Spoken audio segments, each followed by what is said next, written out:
Welcome back to part 2 of our race wheel install on my F80 M3.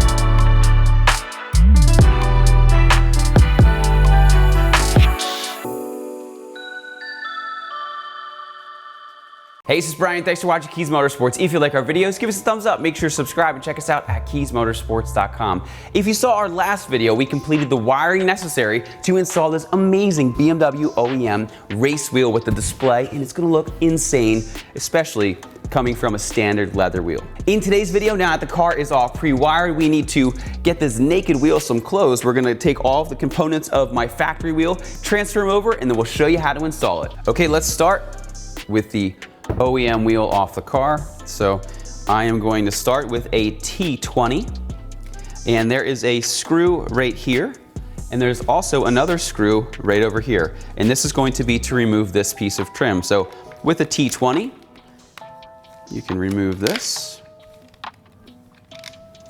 Okay, set that to the side. Same thing with over here.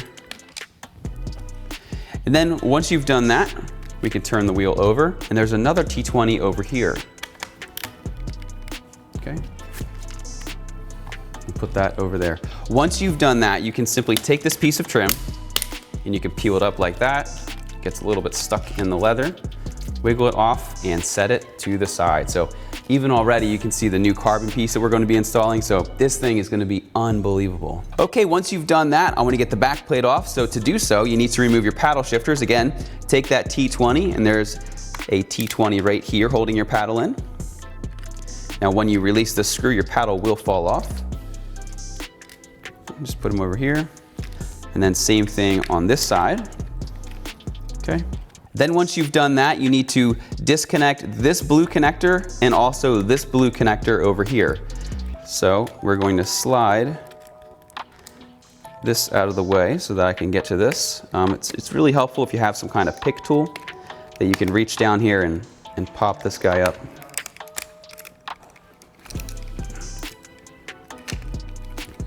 So here's our blue connector. Sometimes it helps if you use some kind of pick tool to release that. Then once you release that, you can just pull it out and set it to the side. Then you can do the exact same thing on the other side here. Simply lift up on this blue plastic with this connection. And then I like to use a pick tool to remove the paddle. And you slide that off and set it to the side. It is time to remove these buttons here and also the back plate. So to do so, you guessed it, there's a T20 here and a T20 here. Now when you're reinstalling, the easiest way to remember where the screws go are the black screws, the ones that are here, here, and here, go in the back, and all of the silver ones are internal. Okay, so we'll release this screw. We'll release this screw, and you'll notice that as you do this, your buttons are gonna drop on the other side. Okay, so here's one, here's two. So let's carefully flip this over one more time. And then you're going to have to pull your wire out. Just be very careful. Just navigate it out. And then there's a connection over here. We're going to disconnect that. And that is going to enable you to get this the rest of the way off. Again, just keep routing your cable underneath these different connections, or underneath these different clips. Okay. Now, right now I have a ground that's in the way. So you can just take that and you just lift it off. It just lifts off very easily. And then we have our buttons. We're gonna put those to the side. Then our back plate will slide completely off. Now, you're not going to need to use the front trim again because it's supplied with this kit that we're installing, but you will need to use the back plate, so something to keep in mind. Okay, once you're here, you will notice that this steering wheel has vibration for the lane assist, and it also has heat. With the new wheel, it's not available in heat, so we're going to disconnect the heat first, but this isn't going to be used again, and then you're going to remove the vibration mechanism, and this is actually going to transfer over into the new wheel. So If you look at it, it's just a retaining spring. So it's actually what they give you with the new kit. So the way that you remove it is you simply just pull up, and it's a really tight fit. Okay, you remove the one side, then you can pull it off like that. And then this piece is just gonna rock up. So you'll notice that it has these little hooks, and what happens is it hooks onto here and rocks down. Now, because this does vibrate, BMW thought ahead and they thought, maybe it's gonna come loose, so let's make it extra secure. So they made it like a little lever. Once you've done that, there's just one more connection, this black one here, and if it's a little tight, you can always use a pick tool to help move it along. It's gonna make sure that nothing breaks, okay? And that's it. So we are done stripping down the factory wheel. Let's take all of the new components, put them on the new wheel, and then we'll get it installed. Okay, so now it is time to fully assemble our new race wheel. So let's start and pretty much do it in the reverse order. So the first thing that I'm going to do is I'm going to take this vibration mechanism, and I'm going to take it, I'm gonna put it up here like that. I'm gonna rotate it down, and then I'm gonna take our new clip, there it is. You're just gonna take it, you're gonna press it down just like that. Now, it's very important to make sure that it fully clips in, because otherwise it's possible that it could wiggle loose. And it's a really tight fit intentionally by BMW, so you wanna make sure that you definitely get that on there right. Okay, so what I had to do there, I took my pick tool in the corner of this. It is extremely tight. And then I'm just gonna continue to just work it on.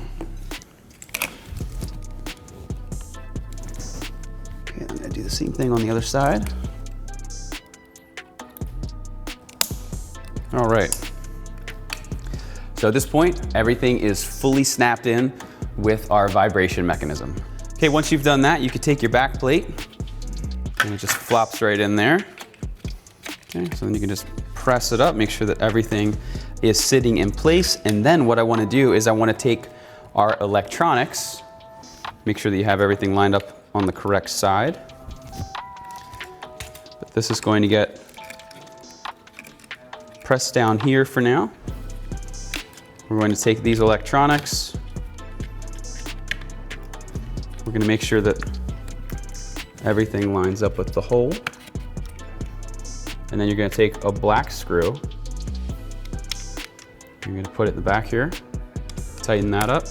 We'll take our other electronics. Make sure there's nothing in the way. Hold that there, take one of your other black screws. Remember, the black screws go in the back of the wheel. Okay, once you have installed the electronics, we're gonna plug the electronics in. So there's a little plug over here.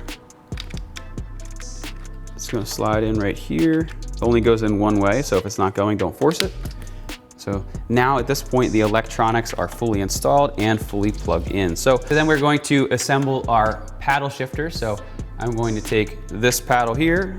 I'm going to feed the electronics through the square hole. And then you're going to need your silver screw to feed it through this hole right there. So we'll take this one, drop it in. And then with our T20, we can start to secure that.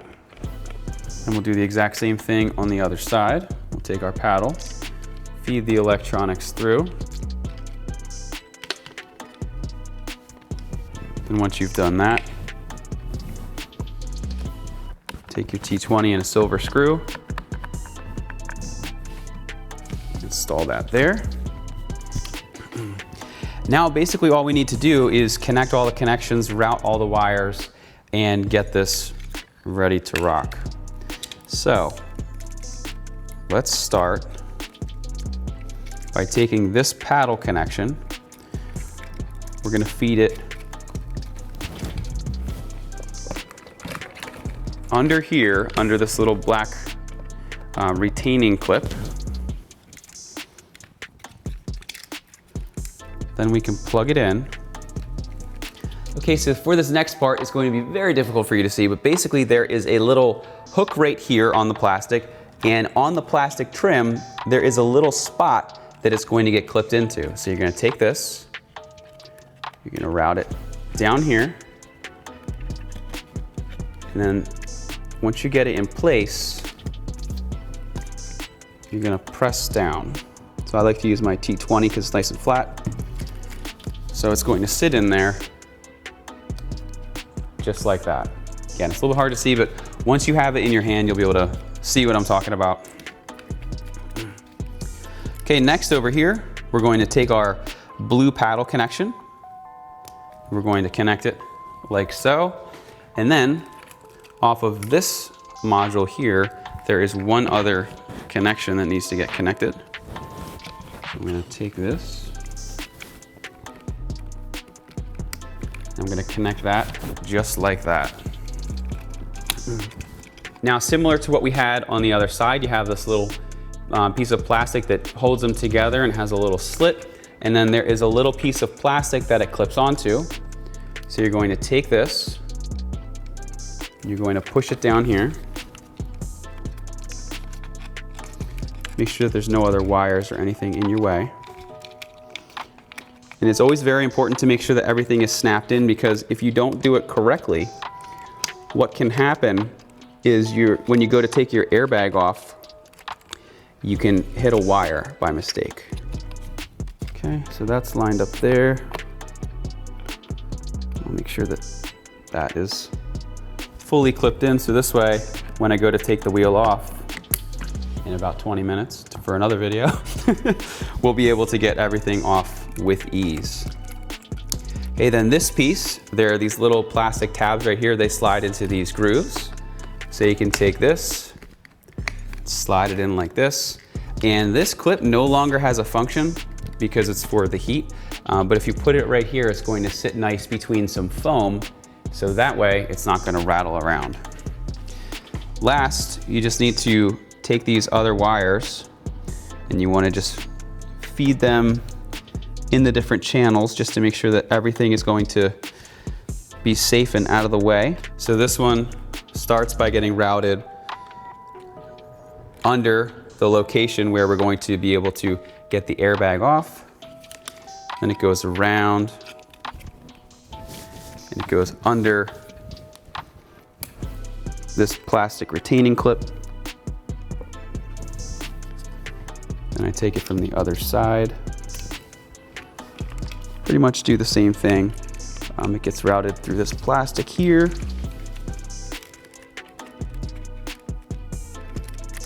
Pull this up and out of the way.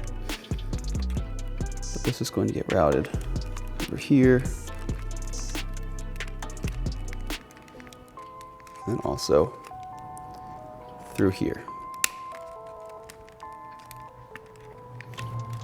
Okay. So when it's all said and done, it's gonna look like this.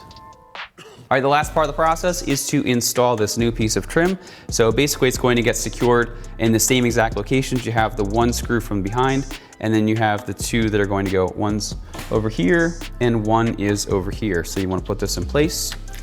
And it's very important that you get it to really snap in, because that's what's gonna hold everything together as you start to tighten this up. Okay, so you can start to see that this all tighten together. It might not be a loud clip, but you'll know when it's in place and when it's not. Okay, start to hear it snapping together. Then once you're at that point, I'm going to start with this back screw. Now when you're tightening this, you want to be monitoring to make sure that you're not crimping the Alcantara, because that can happen. So if it starts to, just kind of maneuver it around and then get this in place and snug up that screw. Then once you've done that, you could take one of your silver screws. Okay. I'm going to secure this top part here. I'm going to take the other silver screw on the other side. Okay.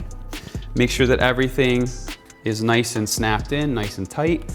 And you can see with our Kies paddle extensions here, everything with this carbon looks unbelievable. So at this point, let's jump in the car and throw it in. All right, the moment we've all been waiting for, we're going to install the wheel. Now, if you look on here, just like when we removed it, the bottom is flat and it's marked on this piece right here because there's a little tiny groove right there, and that's gonna let you know that that is the bottom. So you wanna line up those two things, and then it'll slide right on. If there's any resistance, it is not on correctly. Then what you're gonna do, you're going to take that bolt again, and once again, it is a 16. And it's best if you hold the wheel with your knees, and then we're gonna use our Eastwood torque wrench here, and we are going to torque it down to 62 Newton meters. Okay, check it one time. All right, okay, then there's this little black connection down here. This is going to get plugged in like that.